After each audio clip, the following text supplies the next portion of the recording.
본 영상은 유튜브 채널 KRTV 뉴스에서 제작하였으며 도움이 되셨다면 좋아요와 구독하기를 눌러주세요.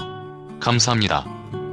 개발을 담당하는 한국항공우주산업은 최근 KF-X CJ6기 조립에 착수했다. KF-X에 탑재할 다기능 이상 배열 레이더는 시제품 제작이 완료됐으며 적외선 탐색 및 추적 장비와 전재전 장비 등도 시제품 제작이 한창이다. 반면 KF-X 공동 개발 파트너로 참여하고 있는 인도네시아의 태도는 심상치 않다. 한국의 FX 사업과 라팔.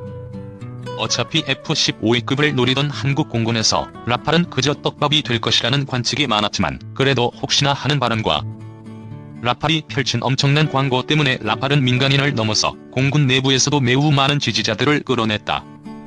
거기다가 당시는 한국에서 반미 분위기가 최고조로 올랐던 때라 반미주의자와 좌파 쪽 사람들도 가세해 라팔의 선전을 기원하고 F-15를 구식 전투기라 깎아내리던 때였다. 하지만 정부에서는 결국 F-15K를 선택했다. 이후 다수에서는 한국 관련 사업에 무조건 입찰하지 않겠다라는 의견을 표명했고 KF-X 등을 무조건 거부하는 중이다.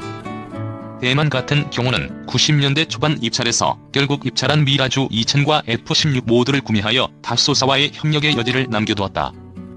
아무래도 중국의 압박으로 외교적으로 고립된지라 다소사와 틀어지면 공급원 하나를 잃게 되기 때문이다. 이에 관한 자세한 설명은 중화민국군 항목 참조. 왜 한국 정부는 라팔을 거부한 것인가? 2002년에 라팔은 멀티롤은커녕 공대공 능력만 간신히 갖춘 전투기였다.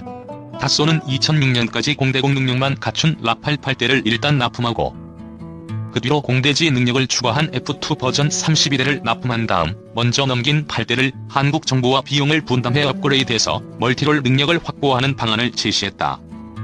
개발 중인 기체를 계획을 보고 계약하는 일은 전투기 사업에서는 종종 있는 일이지만 라팔의 개발은 그때도 꽤나 지지부진한 상황이었고 그 이후로도 라팔이 제대로 완성되기까지는 꽤나 오랜 시간이 흘러야 했다. 다소가 기술 이전에 적극적이긴 했지만 그건 어디까지나 부수적인 조건이고 F4의 대체가 다급했던 한국 공군 입장에서 정작 중요한 전투기가 미완성이라는 점은 큰 결점이었다. 라팔이 제대로 자기 몫을 하기 시작한 것은 2010년대 즈음부터였으므로 라팔을 샀다면 낡아빠진 F4의 대체가 시급했던 한국 공군에는 그야말로 헬게이트가 열렸을 것이다. 한 5년간 국정감사 단골 메뉴가 됐을 것이다. 지금에서야 결과론적인 이야기로 라팔이 비정상인 유로파이터보다 상대적으로 더 낫다고 말하는 것이지 라팔도 처음 계획한 로드맵대로 자기 몫을 해내는데 각종 개발 난관과 오랜 시간이 걸렸다.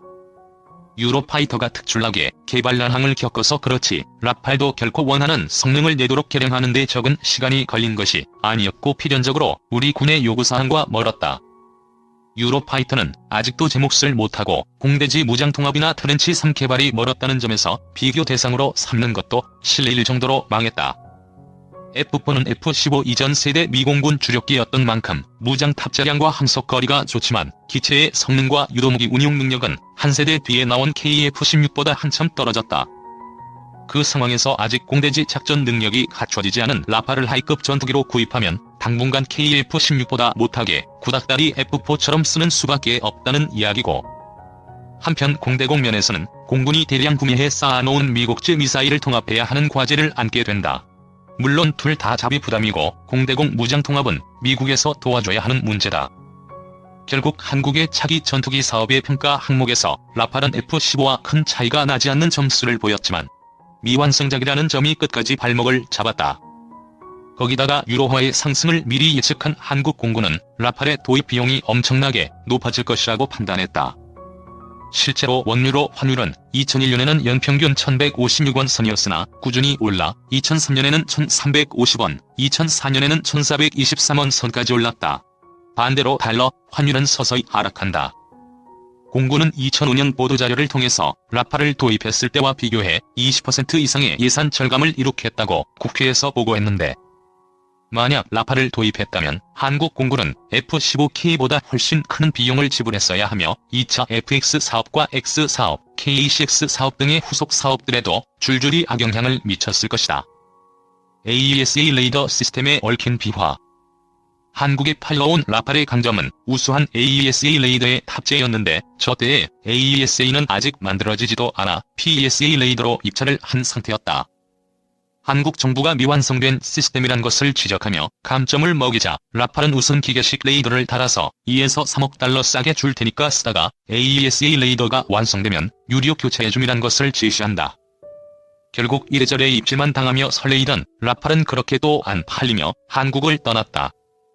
그래서 한국 정부는 라팔을 떨어뜨린 주된 이유로 라팔이 덜 만들어진 기종이라서 안섬이란 입장을 고수했고 별탈 없이 지나갔다.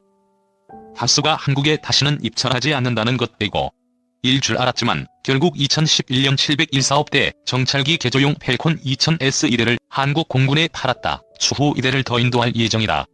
군축의 시대에 돈 준다는데 안 팔 수야 있나. 프랑스, 인도네시아가 라팔 전투기 구매 협상 확인. 프랑스에 의하면 인도네시아가 다수가 라팔 전투기를 구매하기 위해 프랑스와 협상을 벌이고 있다는 사실이 확인되면서 인도네시아의 장기화된 신형 전투기 구매 계획은 예상 밖이었다.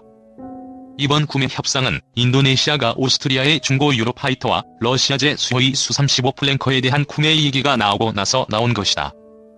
플로렌스 팔리 프랑스 국방장관은 TV 인터뷰에서 라팔 36대의 매각 가능성을 확인했다. 그녀는 계약서 서명이 아직 미결 상태지만 매우 진전된 상태라고 언급했다. 프랑스의 라트리뷰는 앞서 인도네시아와 프랑스의 대화가 시작됐다고 보도한 바 있지만 라팔의 구매는 36대가 아니라 48대를 언급했다. 이 소식통에 따르면 자카르타는 양국 간보다 광범위한 방위 협력 협정의 일환으로 이번 구매에 대한 빠른 마무리에 열을 올리고 있다. 라트리뷰에 의하면 신뢰할 수 있는 여러 소식통들이 협상이 매우 잘 진행되고 있다는 것을 확인했다고 밝혔다. 자카르타는 이 협상이 올해 안에 종료될 수 있기를 희망하고 있다. 반면 프랑스 측은 세밀한 합의 완료를 위한 시간 확보를 기대하며 조심스러운 측면에 착오가 있는 것으로 보인다. 프랑스는 인도네시아로의 주요 무기 수출이 오래되지 않았지만 최근 몇 년 동안 에어버스 헬리콥터 H225M 전투 수색 및 구조 로터크래프트 8대를 인도네시아 공군에 추가 판매하는 등 이곳에는 프랑스 국방산업이 더 많이 진출하고 있다. 프라보우 인도네시아 국방장관은 지난 10월 파리에서 팔리를 만나 라팔에 대한 관심을 재차 강조했다고 니키 아시안 리뷰가 전했다. 현재 이런 유형의 수출 고객은 이집트, 인도, 카타르다. 최근 몇 달 동안 그리스 역시 이전 기사에서 논의한 바와 같이 18대의 프랑스 전투기를 구입할 계획을 발표했다. 라팔 전투기는 핀란드와 스위스에서 전투기 조달 프로그램도 진행 중이며 내년 두 나라 모두 결정이 내려질 예정이다. 라팔에 대한 인도네시아의 움직임은 예상되지 않았지만 라팔은 인도네시아 공군의 현대화를 위해 새로운 전투기를 도입하기를 원하는 것이 분명하다.